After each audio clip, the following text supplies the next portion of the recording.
ಈಗ ನಮ್ಮೆಲ್ಲರನ್ನ ಉದ್ದೇಶಿಸಿ ರಾಜ್ಯಾಧ್ಯಕ್ಷರು ಮಾತನಾಡ್ತಾರೆ. ಬಲೋ ಭಾರತ್ ಮಾತಾ ಕಿ, ಬಲೋ ಭಾರತ್ ಮಾತಾ ಕಿ. ಬಿಜೆಪಿಯ ಜನಪರ ಹೋರಾಟಕ್ಕೆ, ಬಿಜೆಪಿಯ ಜನಪರ ಹೋರಾಟಕ್ಕೆ ಭಾರತೀಯ ಜನತಾ ಪಾರ್ಟಿಯ ನಿನ್ನೆಯಿಂದ ಪ್ರಾರಂಭ ಆಗಿರ್ತಕ್ಕಂಥ ಅಹೋರಾತ್ರಿ ಧರಣಿ ಹೋರಾಟದಲ್ಲಿ ಭಾಗವಹಿಸಿರ್ತಕ್ಕಂಥ ರೈತ ನಾಯಕರು, ಹುಟ್ಟು ಹೋರಾಟಗಾರ ಚಲದಂಕಮಲ್ಲ ಸನ್ಮಾನ್ಯ ಶ್ರೀ ಬಿ.ಎಸ್. ಯಡಿಯೂರಪ್ಪನವರೇ, ವಿರೋಧ ಪಕ್ಷದ ನಾಯಕರಾಗಿರ್ತಕ್ಕಂಥ ಆರ್ ಅಶೋಕ್ ರವರೇ, ವಿಪಕ್ಷ ನಾಯಕರಾಗಿರ್ತಕ್ಕಂಥ ಚಲವಾದಿ ನಾರಾಯಣಸ್ವಾಮಿ ಅವರೇ, ವೇದಿಕೆ ಮೇಲೆ ಆಸೀನರಾಗಿರ್ತಕ್ಕಂಥ ಎಲ್ಲ ನಮ್ಮ ಪಕ್ಷದ ಹಿರಿಯ ಶಾಸಕರೇ, ವಿಧಾನ ಪರಿಷತ್ ಸದಸ್ಯರೇ, ದೊಡ್ಡ ಸಂಖ್ಯೆಯಲ್ಲಿ ಆಗಮಿಸಿರ್ತಕ್ಕಂಥ ಎಲ್ಲ ಪಕ್ಷದ ಕಾರ್ಯಕರ್ತರೇ, ಶ್ರದ್ಧೆಯ ತಾಯಂದಿರೇ, ಪತ್ರಿಕಾ ಹಾಗೂ ಮಾಧ್ಯಮದ ಸ್ನೇಹಿತರೆ, ನಿನ್ನೆಯಿಂದ ನಮ್ಮ ಈ ಹೋರಾಟ ದುಷ್ಟ ಕಾಂಗ್ರೆಸ್ ಸರ್ಕಾರದ ವಿರುದ್ಧ, ಬಡವರ ರಕ್ತವನ್ನ ಹೀರ್ತಾ ಇರ್ತಕ್ಕಂಥ ಈ ದುಷ್ಟ ಕಾಂಗ್ರೆಸ್ ಸರ್ಕಾರದ ವಿರುದ್ಧ ನಿನ್ನೆಯಿಂದ ನಮ್ಮ ಹೋರಾಟ ಪ್ರಾರಂಭ ಆಗಿದೆ ಅಷ್ಟೇನೆ. ನಿನ್ನೆಯಿಂದ ನಮ್ಮ ಹೋರಾಟ ಪ್ರಾರಂಭ ಆಗಿದೆ, ಮುಕ್ತಾಯ ಅಲ್ಲ. ಇವತ್ತು ನಾವ್ಯಾರೂ ಕೂಡ ನಿರೀಕ್ಷೆ ಮಾಡಿರಲಿಲ್ಲ. ನಾಡಿನ ಜನರ ವಿಶ್ವಾಸವನ್ನ ಪಡೆದುಕೊಂಡು ಅಧಿಕಾರಕ್ಕೆ ಬಂದಿರತಕ್ಕಂಥ ಕಾಂಗ್ರೆಸ್ ಸರ್ಕಾರ ರಾಜ್ಯದಲ್ಲಿ ಅಧಿಕಾರಕ್ಕೆ ಬಂದ ತಕ್ಷಣ ನಾಡಿನ ರೈತರ ಕಣ್ಣೀರು ಒರೆಸ್ತಕ್ಕಂಥ ಕೆಲಸವನ್ನ ಮಾಡ್ತೇವೆ, ನಾಡಿನ ಬಡವರ ಕಣ್ಣೀರನ್ನು ಒರೆಸ್ತಕ್ಕಂಥ ಕೆಲಸವನ್ನ ಮಾಡ್ತೇವೆ, ಎಲ್ಲ ಸಮಾಜಕ್ಕೆ ನ್ಯಾಯ ಕೊಡ್ತೇವೆ ಅಂತ ಹೇಳಿ ರಾಜ್ಯದಲ್ಲಿ ಕಾಂಗ್ರೆಸ್ ಸರ್ಕಾರ ಅಧಿಕಾರಕ್ಕೆ ಬಂತು. ಮುಖ್ಯಮಂತ್ರಿಗಳು ಸಿದ್ದರಾಮಯ್ಯನವರು ಮುಖ್ಯಮಂತ್ರಿಗಳಾದರು. ದುರಂತ ಅಂತ ಹೇಳಿದ್ರೆ ರಾಜ್ಯದ ಚುಕ್ಕಾಣಿ ಹಿಡಿದಿರ್ತಕ್ಕಂಥ ಮುಖ್ಯಮಂತ್ರಿ ಸಿದ್ದರಾಮಯ್ಯನವರು, ಯಾವ ಮುಖ್ಯಮಂತ್ರಿ ಸಿದ್ದರಾಮಯ್ಯನವರು ಬಡವರ ಪರವಾಗಿ, ರೈತರ ಪರವಾಗಿ ಅವರ ಕಣ್ಣೀರನ್ನು ಒರೆಸ್ತೇವೆ ಅಂತ ಹೇಳಿ ಅಧಿಕಾರಕ್ಕೆ ಬಂದಿರತಕ್ಕಂಥ ಸಿದ್ದರಾಮಯ್ಯನವರ ಸಮಾಜವಾದಿ ಮುಖವಾಡ 20 ತಿಂಗಳಲ್ಲಿ ಇವತ್ತು ಕಳಿಸಿ ಬಿದ್ದಿರ್ತಕ್ಕಂಥದ್ದು. 20 ತಿಂಗಳಲ್ಲಿ ಸಿದ್ದರಾಮಯ್ಯನವರ ಸಮಾಜವಾದಿ ಮುಖವಾಡ ಇವತ್ತು ಕಳಿಸಿ ಬಿದ್ದಿದೆ. ನಾನು ಈ ವೇದಿಕೆ ಮೂಲಕ ರಾಜ್ಯದ ಮುಖ್ಯಮಂತ್ರಿಗಳಿಗೆ ನಾನು ಕೇಳಲಿಕ್ಕೆ ಇಚ್ಛಪಡ್ತೇನೆ. ಮಾನ್ಯ ಸಿದ್ದರಾಮಯ್ಯನವರೇ, ಅಧಿಕಾರಕ್ಕೆ ಬರುವ ಮುನ್ನ ಇದ್ದಂತ ರೈತರ ಪರವಾಗಿರ್ತಕ್ಕಂಥ ಕಾಳಜಿ ಈಗ ಯಾಕೆ ಮರ್ತೋಗಿದೆ? ಸಿದ್ದರಾಮಯ್ಯನವರೇ, ಅಧಿಕಾರಕ್ಕೆ ಬರುವ ಮುಂಚಿತವಾಗಿ ನಾಡಿನ ಬಡವರ ಬಗ್ಗೆ ಇದ್ದಂತ ಕಾಳಜಿ, ವಿರೋಧ ಪಕ್ಷದಲ್ಲಿದ್ದಾಗ ನಿಮ್ಮ ಕಾಳಜಿ, ಅಧಿಕಾರಕ್ಕೆ ಬಂದ ಮೇಲೆ ಮುಖ್ಯಮಂತ್ರಿ ಕುರ್ಚಿ ಮೇಲೆ ಕೂತ ಮೇಲೆ ಯಾಕೆ ಮರ್ತೋಗ್ಬಿಟ್ಟಿದೆ? ಮುಖ್ಯಮಂತ್ರಿ ಸಿದ್ದರಾಮಯ್ಯನವರೇ, ರಾಜ್ಯದಲ್ಲಿ ಅಧಿಕಾರಕ್ಕೆ ಬರುವ ಮುಂಚೆ ಐಂದ ಅಂತ ಹೆಸರು ಹೇಳಿಕೊಂಡು ರಾಜ್ಯದಲ್ಲಿ ಮುಖ್ಯಮಂತ್ರಿ ಕುರ್ಚಿ ಮೇಲೆ ಕೂತ ಮೇಲೆ ಅಹಿಂದನೂ ಇಲ್ಲ, ಏನೂ ಇಲ್ಲ.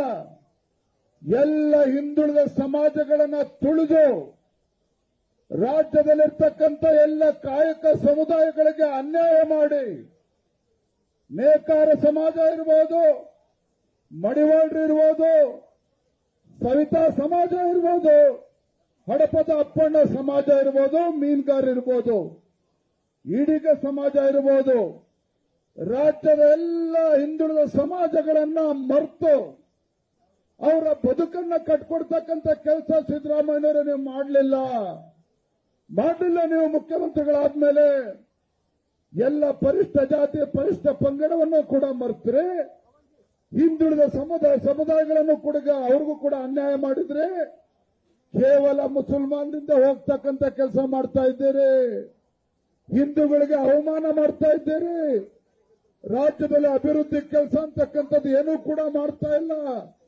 ಮತ್ತೊಂದು ಕಡೆ ಬೆಲೆ ಏರಿಕೆ. ಬಂಧುಗಳೇ, ಬೆಲೆ ಏರಿಕೆ ಪರಿಣಾಮ ಹೇಗಿದೆ ಅಂತ ಹೇಳಿದ್ರೆ ರಾಜ್ಯದ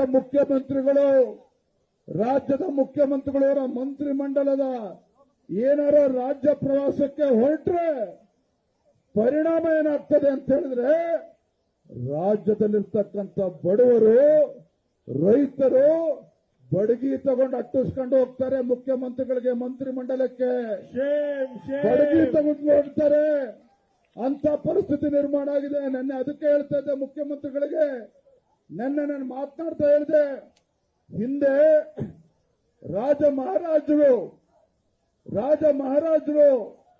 ತನ್ನ ಸಾಮ್ರಾಜ್ಯ ಸುಭಿಕ್ಷವಾಗಿದೆಯಾ, ತಮ್ಮ ಆಡಳಿತದಲ್ಲಿ ಬಡವರು ನೆಮ್ಮದಿಯಿಂದಿದ್ದಾರಾ, ಪ್ರಜೆಗಳು ನೆಮ್ಮದಿಯಿಂದಿದ್ದಾರ ಅಂತ ಹೇಳಿ ಹಿಂದೆ ರಾಜ ಮಹಾರಾಜರು ಮಾರುವೇಷದಲ್ಲಿ ತಮ್ಮ ರಾಜ್ಯವನ್ನು ಸುತ್ತಾ ಇದ್ರಂತೆ.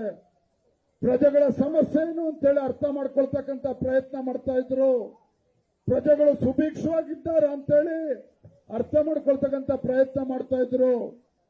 ಹಾಗಾಗಿ ನಾನು ಸಿದ್ದರಾಮಯ್ಯ ಒಂದು ಸಲಹೆ ಕೊಟ್ಟಿದ್ದೇನೆ, ನೀವು ಎಸಿ ರೂಮ್ನಲ್ಲಿ ಕೂರೋದನ್ನ ಬಿಡಿ, ನಿಮ್ಮ ಸಚಿವರನ್ನು ಕೂಡ ಕರೆದುಕೊಂಡು ರಾಜ್ಯ ಪ್ರವಾಸ ಮಾಡಿ, ಹಳ್ಳಿಗಳಿಗೋಗಿ, ಜಿಲ್ಲೆಗಳಿಗೋಗಿ, ತಾಲೂಕುಗಳಿಗೋಗಿ ನಿಮ್ಮ ಆಡಳಿತದ ವೈಖರಿಯ ಪರಿಣಾಮ ರಾಜ್ಯದ ಜನ ಯಾವ ರೀತಿ ಕಣ್ಣೀರಾಗ್ತಾ ಇದ್ದಾರೆ, ಬಡವರು ಯಾವ ರೀತಿ ಕಣ್ಣೀರಾಗ್ತಾ ಇದ್ದಾರೆ, ರೈತರು ಯಾವ ರೀತಿ ಕಣ್ಣೀರಾಗ್ತಾ ಇದ್ದಾರೆ ಅಂತೇಳಿ ರಾಜ್ಯದ ಮುಖ್ಯಮಂತ್ರಿಗಳಾಗಿ ಅದನ್ನು ಹೋಗಿ ಆಲಿಸಿ ಅವರ ಸಮಸ್ಯೆ ಅರ್ಥ ಮಾಡ್ಕೊಳ್ಳಿ, ಅವರ ಪರಿಸ್ಥಿತಿಯನ್ನು ಅರ್ಥ ಮಾಡ್ಕೊಳ್ಳಿ.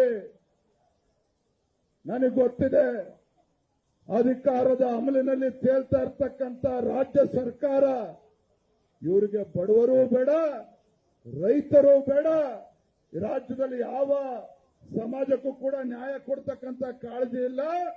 ಕಾಳಜಿ ಇದ್ದಿದ್ದೇ ಆದ್ರೆ ಈ ರೀತಿ ಬೆಲೆ ಏರಿಕೆಯನ್ನ ಮಾಡ್ತಾ ಇರಲಿಲ್ಲ. ಮಾನ್ಯ ಮುಖ್ಯಮಂತ್ರಿ ಸಿದ್ದರಾಮಯ್ಯನವರೇ, ನಿಮ್ಮ ಸರ್ಕಾರ ಅಧಿಕಾರದ ಅಮಲಿನಲ್ಲೇ ಏನ್ ತೇಲ್ತಾ ಇದ್ದೀರಿ, ಈ ಅಧಿಕಾರದ ಅಮಲನ್ನ ಇಳಿಸ್ತಕ್ಕಂಥ ಶಕ್ತಿ ಇವತ್ತು ನಿಮ್ಮ ಅಧಿಕಾರದ ಅಮಲನ್ನ, ಅಧಿಕಾರದ ದರ್ಪವನ್ನು ಇಳಿಸ್ತಕ್ಕಂಥ ಶಕ್ತಿ ಭಾರತೀಯ ಜನತಾ ಪಾರ್ಟಿಯ ಕಾರ್ಯಕರ್ತರಿಗಿದೆ. ನಿಮ್ಮ ಅಧಿಕಾರದ ಸೊಕ್ಕನ್ನ ಇಳಿಸ್ತಕ್ಕಂಥ ಶಕ್ತಿ ಭಾರತೀಯ ಜನತಾ ಪಾರ್ಟಿಯ ಕಾರ್ಯಕರ್ತರಿಗಿದೆ.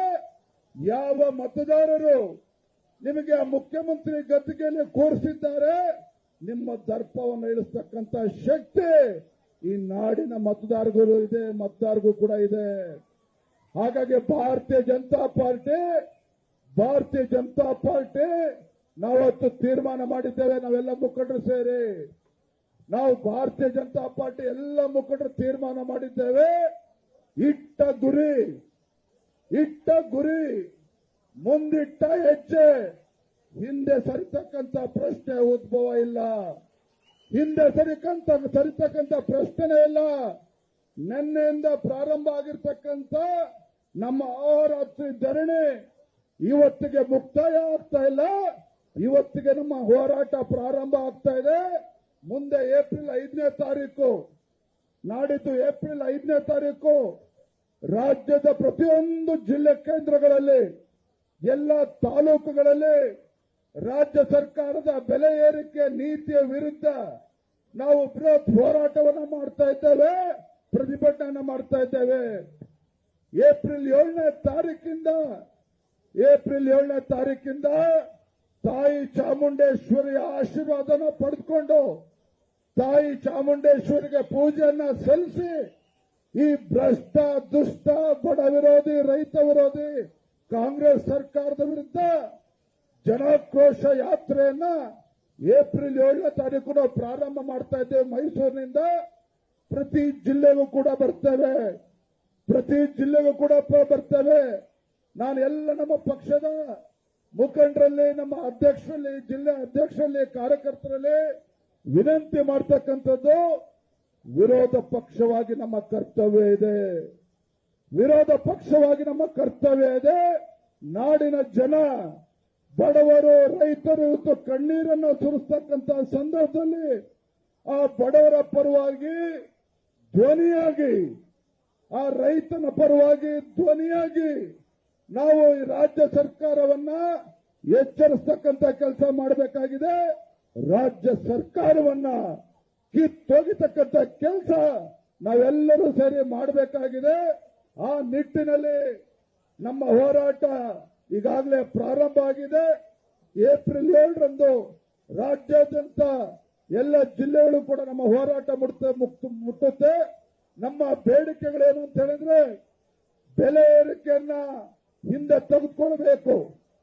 ಎರಡನೇದು, ಯಾವ ಮುಸಲ್ಮಾನರಿಗೆ ಸರ್ಕಾರಿ ಕಾಮಗಾರಿಗಳಲ್ಲಿ 4% ಇವತ್ತು ರಿಸರ್ವೇಶನ್ ಅನ್ನ ಕೊಟ್ಟಿದ್ದೀರಿ, ಈ ನಿಮ್ಮ ಸಂವಿಧಾನ ವಿರೋಧಿ ನಿರ್ಧಾರ ಏನಿದೆ, ಕಾನೂನು ಬಾಹಿರವಾಗಿ ನಿರ್ಧಾರ ಮಾಡಿದ್ದೀರಿ, ಅದನ್ನ ಹಿಂದೆ ತೆಗೆದುಕೊಳ್ಬೇಕು. ರಾಜ್ಯ ಸರ್ಕಾರ ಅದನ್ನ ಹಿಂದೆ ತೆಗೆದುಕೊಳ್ಬೇಕು.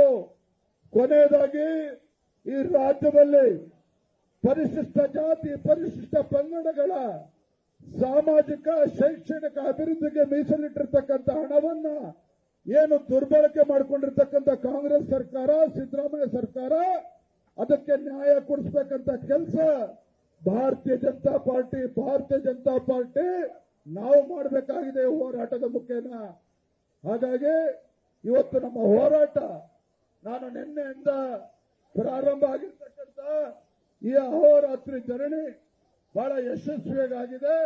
ಇವತ್ತು ಈ ಹೋರಾಟಕ್ಕೆ ಎಲ್ಲ ಇವತ್ತು ವಿಶೇಷವಾಗಿ ಇವತ್ತಿನ ದಿನ ಇವತ್ತು ಯಲಹಂಕ ವಿಶ್ವನಾಥ್ ಅವರ ಕ್ಷೇತ್ರ, ಬೈರ್ತಿ ಬಸವರಾಜ್ ಅವರ ಕ್ಷೇತ್ರ, ನಮ್ಮ ರಘು ಅವರ ಕ್ಷೇತ್ರ, ಮುನಿರತ್ನ ಅವರ ಕ್ಷೇತ್ರ, ಕೃಷ್ಣಪ್ಪನವರ ಕ್ಷೇತ್ರ, ಈ ರೀತಿ ಬೆಂಗಳೂರು ನಗರದ ಎಲ್ಲ ನಮ್ಮ ವಿಧಾನಸಭಾ ಕ್ಷೇತ್ರದಿಂದ ದೊಡ್ಡ ಸಂಖ್ಯೆಯಲ್ಲಿ ನಮ್ಮ ತಾಯಂದ್ರು ಬಂದಿದ್ದೀರಿ. ತುಂಬಾ ಸಂತೋಷ ಆಯಿತು. ಯಾಕಂದ್ರೆ ಬಹಳ ದಿನಗಳ ನಂತರ ಈ ರೀತಿಯ ಬೃಹತ್ ಪ್ರತಿಭಟನೆ ಮಾಡಿದ್ದೇವೆ. ನನ್ನನ್ನು ಕೂಡ ದೊಡ್ಡ ಸಂಖ್ಯೆಯಲ್ಲಿ ನಮ್ಮ ತಾಯಂದ್ರು ಬಂದಿದ್ರು. ಇವತ್ತು ಕೂಡ ತಾವು ಬಂದಿದ್ದೀರಿ. ಮತ್ತೊಮ್ಮೆ ನಿಮ್ಮ ಬೆಂಬಲಕ್ಕೆ ನಾನು ಈ ಸಂದರ್ಭದಲ್ಲಿ ಧನ್ಯವಾದಗಳನ್ನು ತಿಳಿಸ್ತಾ,